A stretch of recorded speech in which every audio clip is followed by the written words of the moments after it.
Name of the dish salmon with lemon grass sauce. ஆனா இது புதுசா இருக்குண்ணே, புதுசா இருக்கு. அப்பா மீனை பச்சையா பார்க்கும்போதே நாக்கு துடியா துடிக்குதே. மீன் சமைக்கிற வாடை ஹெவியா இருக்கு. இப்படி வாசனை வருதுன்னு பாத்தீங்கல்ல. இந்த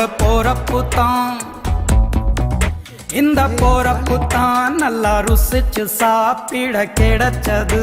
இந்த போறப்பு தான் நல்லா ருசிச்சு சாப்பிட கிடைச்சது. அத நினைச்சு தான் மனோ உலகம் முழுவதும் பருக்குது.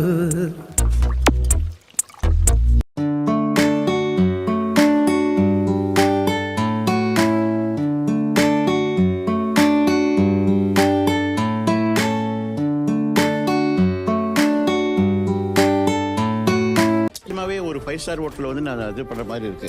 அந்த அளவுக்கு டாப் நாட்ச். சூப்பரா இருக்கு, ரொம்ப நல்லா இருக்கு.